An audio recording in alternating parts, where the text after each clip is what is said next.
Netanyahou a eu une conversation avec Vladimir Poutine à la veille de la consolidation du partenariat stratégique entre l'Iran et la Russie, au cours de laquelle il a exprimé son désintérêt pour la guerre. Poutine aurait ensuite transmis ce message à l'Iran. Israël agit souvent ainsi.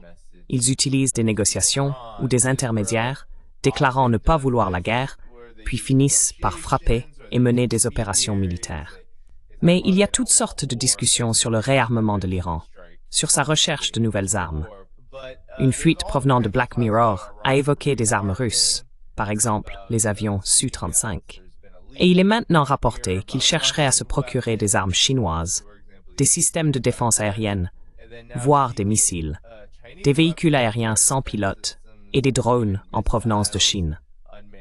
Ce soi-disant cessez-le-feu, selon certains, pourrait être un prélude à une concentration accrue sur l'Iran.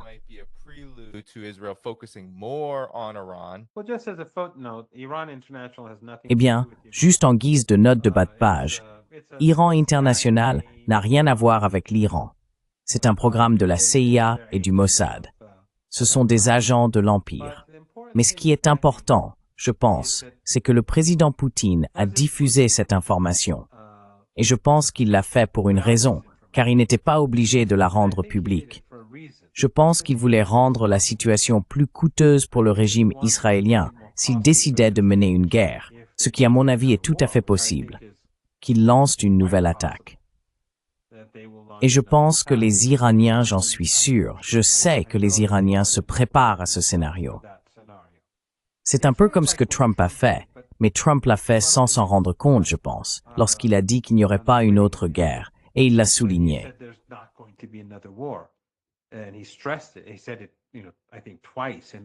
Il l'a dit, vous savez, je crois 2 fois dans cette interview, et il a insisté sur le fait qu'il n'y a plus de guerre. Eh bien, s'il y a une guerre, ça va très mal paraître pour Trump.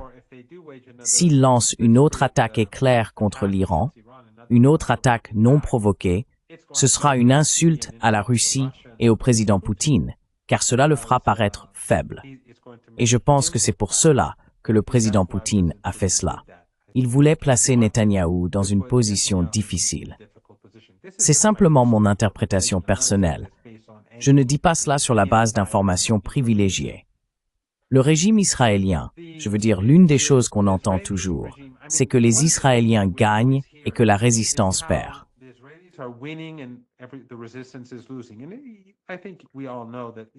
Et je pense que nous savons tous que l'Iran perd depuis presque 50 ans maintenant. Nous sommes toujours en train d'imploser, de nous effondrer. Oui, nous nous effondrons toujours. Au moins le récit occidental est cohérent. Nous perdons toujours. C'est toujours une défaite pour nous. Mais si l'Iran perd, alors pourquoi le régime israélien n'a-t-il pas poursuivi la guerre? Pourquoi les Américains n'ont-ils pas poursuivi la guerre? Je veux dire, si je gagnais une guerre et que je considérais cet ennemi comme existentiel, alors je terminerais le travail. C'est évident. Mais ils ne l'ont pas fait, parce qu'ils ne le pouvaient pas, parce qu'ils ont perdu. Et Steve Bannon, je crois qu'au moins à 2 reprises, 2 que j'ai vues, il est très bien informé. Il a dit que Trump avait sauvé Netanyahou.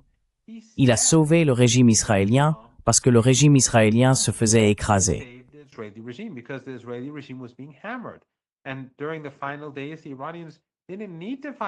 Et pendant les derniers jours, les Iraniens n'avaient plus besoin de tirer autant de missiles, car presque tous passaient à travers. Ils apprenaient comment fonctionnaient les défenses aériennes israéliennes et américaines, et presque tout ce qu'ils tiraient atteignait sa cible.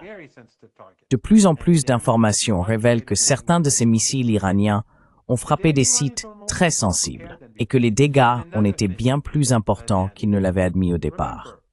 Aujourd'hui, les Iraniens sont mieux préparés qu'auparavant. Et une autre chose, Danny, souviens-toi, il y a 23 ans, lorsque Bush a prononcé son discours sur l'état de l'Union devant le Congrès. C'est à ce moment-là qu'il a utilisé pour la première fois le terme « axe du mal ». Il visait l'Iran et l'Irak de Saddam Hussein, leur propre agent. Il lui avait fourni des armes chimiques pour faire la guerre à l'Iran.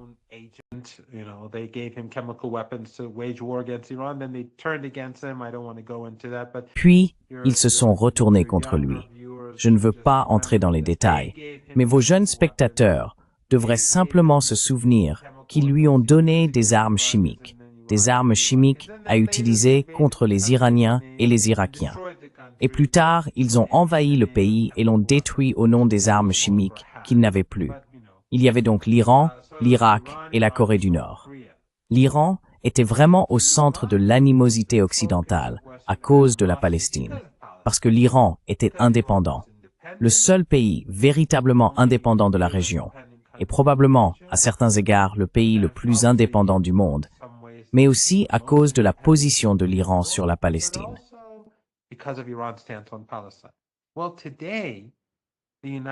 Eh bien, aujourd'hui, les États-Unis ne peuvent plus se concentrer sur l'Iran comme ils le faisaient à l'époque, car c'était le moment unipolaire. C'était l'apogée de la puissance américaine, et l'Iran était isolé. Désormais, les États-Unis et l'Occident concentrent leur énergie sur la Russie, sur la Chine, et même maintenant sur l'Inde, le Brésil et d'autres régions. Ils n'ont plus la puissance qu'ils avaient il y a 22 ou 23 ans. Ils peuvent bien dire que l'Iran s'effondre, mais ce sont eux qui ont des problèmes.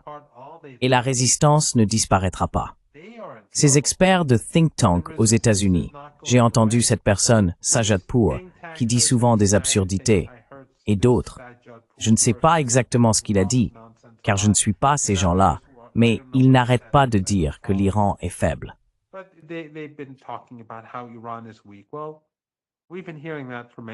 Eh bien, nous entendons cela depuis de nombreuses années. Mais ce que je vois, c'est un États-Unis profondément divisé. Ce que je vois, c'est un États-Unis où la classe moyenne s'est effondrée. Ce que je vois, c'est un États-Unis où lorsque Charlie Kirk est assassiné, le discours tourne entièrement autour d'Israël. Le récit du FBI est totalement faux. Et peu importe qui a commis le meurtre, ce n'est certainement pas ce qu'ils prétendent. Le fait que les gens pointent immédiatement du doigt le régime israélien montre à quel point les régimes politiques de Washington et d'Israël sont discrédités, quel que soit l'auteur. Que vous écoutiez Candace Owens et soyez complètement convaincu ou non, c'est une toute autre question.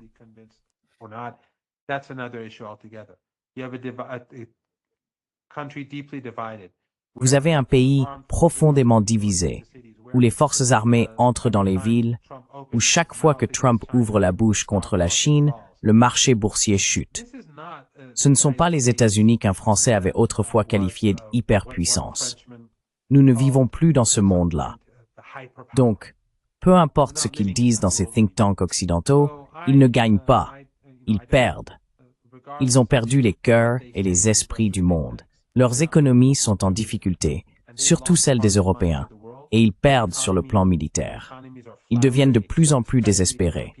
Vous savez, tout ce discours sur les Tomahawks et tout le reste, la stupidité des régimes occidentaux et l'escalade qu'ils mènent, mais ils perdent.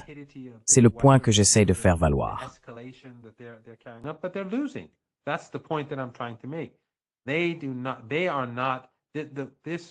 Cet empire, qui a duré des centaines d'années, s'en prend à la majorité mondiale, mais il s'en prend aussi à son propre peuple. Les gens en Occident commencent à s'en rendre compte. Les peuples du monde entier commencent à s'en rendre compte. Ils n'ont plus le pouvoir qu'ils avaient autrefois. Alors ils peuvent dire ce qu'ils veulent sur l'Iran, sur l'axe de la résistance. Nous perdons toujours, nous sommes toujours vaincus. Très bien, qu'ils continuent à le dire. Mais au bout du compte, si le régime israélien frappe l'Iran, ils peuvent tuer beaucoup d'entre nous. Ils peuvent réduire beaucoup d'entre nous au silence, mais ils perdront la guerre. Et il y aura des personnes meilleures que moi qui se lèveront, feront entendre leur voix et poursuivront la lutte contre le régime d'apartheid. Ce régime finira par s'effondrer.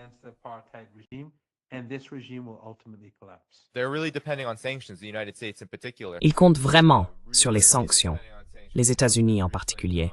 Ils misent énormément sur les sanctions. Trump a récemment déclaré que l'Iran voudrait venir à la table des négociations parce que ces sanctions sont si dévastatrices.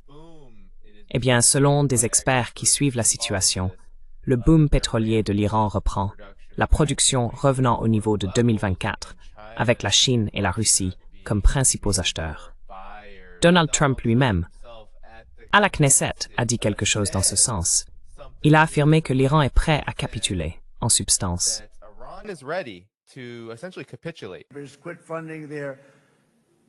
Cessez de financer leurs mandataires militants et reconnaissez enfin le droit d'Israël à exister.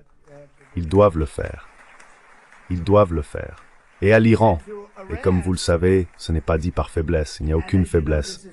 Mais je vais dire ceci, nous sommes prêts quand vous le serez, et ce sera la meilleure décision que l'Iran ait jamais prise. Et cela va arriver. Cela va arriver. C'est le type qui a dit sur Truth Social « reddition inconditionnelle ». Oui, oui. Quand le régime israélien et les Américains lançaient leur guerre contre l'Iran, alors que l'Iran était encore en train de négocier, il a dit « reddition inconditionnelle ». Je pense qu'il est important de prendre du recul et de se demander ce que les États-Unis et Israël veulent réellement de l'Iran. Trump a été honnête dans ce message sur Truth Social pendant l'agression israélienne. Ils veulent une reddition inconditionnelle. Leur problème avec l'Iran, c'est que l'Iran est souverain. C'est ça leur problème. Ils n'aiment pas les pays souverains qui prennent leurs propres décisions. Ils préfèrent les vassaux. Ils aiment les pays comme l'Égypte, la Jordanie, les régimes du Golfe et les Européens, l'Union européenne. Tous ces petits caniches qui font ce qu'on leur dit. C'est ce qu'ils veulent. Ils détestent les pays souverains. C'est pour ça qu'ils détestent l'Iran. C'est pour ça qu'ils détestent la Chine. C'est pour ça qu'ils détestent la Russie. C'est pour ça qu'ils détestent le Venezuela. Et ils ont donné le prix Nobel de la paix à cette femme sioniste fanatique d'extrême droite qui dit que si elle arrive un jour au pouvoir au Venezuela, elle va tout vendre aux entreprises américaines, surtout le secteur pétrolier. Elle le dit ouvertement. Alors bien sûr, ils l'adorent pour ça. Et elle veut l'aide de Netanyahou. En gros, les États-Unis et Israël disent, s'il vous plaît, envahissez le Venezuela. Oui, en gros. Et ça en dit long sur la Norvège d'ailleurs. Et cela en dit long sur les peuples très civilisés, le prix Nobel de la paix et tout le reste. 100%. Mais c'est là l'essentiel. Alors la question est, l'Iran est-il prêt à renoncer à sa souveraineté en échange de promesses de, je ne sais pas, davantage de fast-food à Téhéran ou de tout ce qu'on obtient en rejoignant l'Empire américain en déclin? Donc l'Iran est-il prêt à renoncer à sa souveraineté? L'Iran est-il prêt à trahir ses principes? L'Iran est-il prêt à s'incliner devant Israël? L'Iran est-il prêt à se soumettre à une figure erratique et délirante comme Donald Trump? Je ne pense pas qu'il soit nécessaire d'être un expert de l'Iran pour savoir qu'il n'existe probablement presque aucune base pour cela en Iran.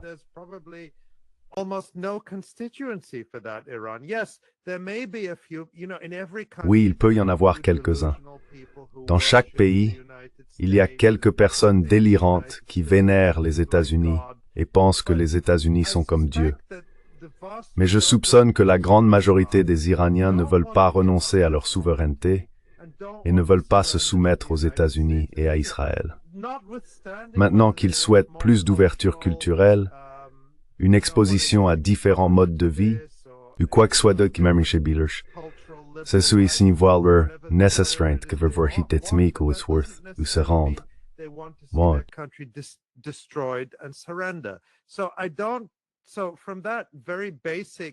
À partir de cet ensemble très basique de principes, je ne vois pas comment l'Iran serait disposé à faire ce que Donald Trump dit vouloir qu'il fasse. Et même si l'Iran disait « D'accord, nous voulons conclure un accord, nous voulons simplement en finir avec tout ça », comment conclure un accord avec ces gens quand on ne sait pas d'un jour à l'autre s'ils vont s'y tenir ou s'ils vont vous tuer pendant que vous négociez avec eux? C'est donc complètement délirant. Et je soupçonne qu'à Téhéran, à Pékin, à Moscou, dans des pays du monde entier qui ne sont pas déjà des caniches ou des vassaux des États-Unis, on comprend qu'il ne faut pas nécessairement se lancer dans une guerre totale avec les États-Unis. On veut éviter cela, comme on éviterait un animal blessé et dangereux. On veut rester aussi loin que possible. Mais on ne va certainement pas se livrer à lui.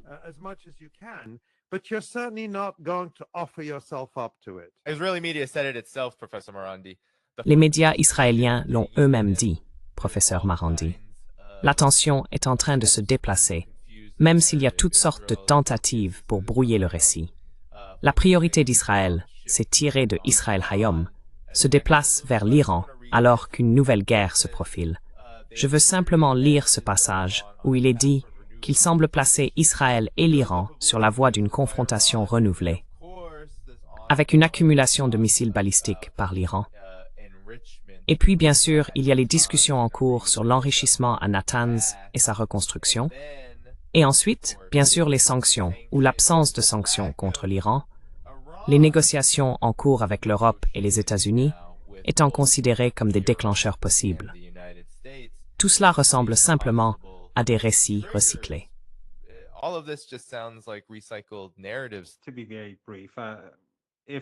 Pour être très bref, s'il y a une autre guerre, je suis sûr que les Israéliens massacreront des innocents, comme ils le font. Pour tuer un seul scientifique, ils ont massacré 70 personnes dans un immeuble. C'est simplement ce qu'ils sont. Comme au Liban, lorsqu'ils bombardaient des immeubles résidentiels et les faisaient s'effondrer, et que les journalistes occidentaux à Beyrouth appelaient cela des bastions du Hezbollah, ils savaient qu'ils mentaient eux aussi. Tout comme le régime israélien, car leurs fixeurs venaient de ces quartiers, leurs chauffeurs venaient de ces quartiers. Ils savaient qu'ils bombardaient des civils. Ainsi, en Occident, s'ils détruisent ou font s'effondrer un immeuble à Téhéran, ils appelleront cela un coup de maître en matière de renseignement, au lieu de ce que c'est réellement, à savoir un massacre de masse. Parce que tout le monde a un foyer, tout le monde.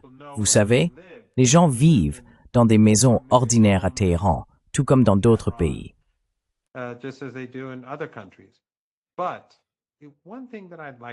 Une chose que j'aimerais aborder très brièvement, c'est que l'un des éléments mis en lumière est la destruction de ce stéréotype orientaliste en Occident, notamment parmi les élites occidentales.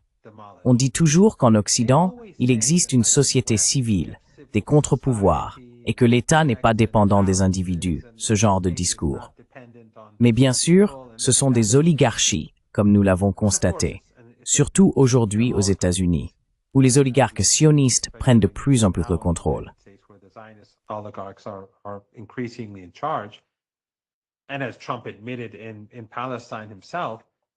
Et comme Trump l'a lui-même admis en Palestine, nous avons vu le régime israélien assassiner des commandants en Iran, à Gaza, au Liban.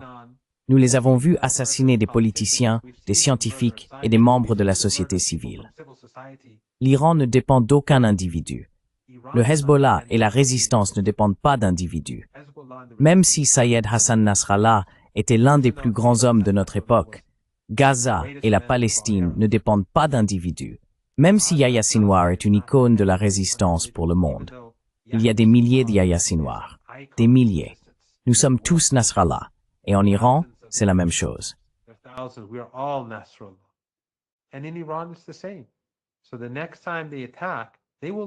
Alors, la prochaine fois qu'ils attaqueront, ils perdront. Il ne fait aucun doute que le régime israélien perdra. Alors pourquoi attaquerait-il probablement? Parce que ce régime n'est pas rationnel. Les sionistes ne sont pas rationnels. Ils provoquent leur propre destruction. Le fait que le monde les méprise vient de leur propre stupidité, parce qu'ils ne se comportent pas de manière rationnelle depuis 2 ans maintenant. Netanyahou se bat pour sa survie politique, pour éviter la prison. Il s'est allié aux plus fanatiques des fanatiques, mais ils sont en train de détruire le régime israélien. Nous ne devrions donc pas nous attendre à ce que des gens irrationnels se comportent de manière rationnelle.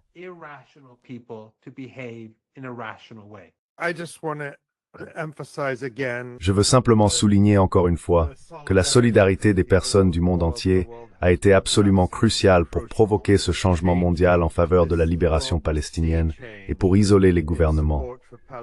Oui, ils restent très puissants, mais ces gouvernements qui soutiennent ce régime génocidaire sont de plus en plus isolés et exposés même face à leur propre population. Je veux donc remercier tout le monde et dire « Continuez ». Votre solidarité fait la différence. Ne relâchez pas vos efforts. Nous devons continuer. Rien n'est encore résolu. Ce n'est qu'un répit pour le peuple de Gaza et plus largement pour le peuple palestinien. Et lorsque la Palestine sera libérée, je crois vraiment que ce sera la clé de la libération sous de nombreuses formes pour les peuples du monde entier, pour nous libérer de l'emprise de cet empire assoiffé de sang. Je suis tout à fait d'accord avec cela. Même simplement du point de vue de pays comme la Chine, la Russie et l'Iran, qui cherchent à construire un monde multipolaire, libérer la Palestine est vraiment la seule voie. C'est en réalité dans l'intérêt des États-Unis.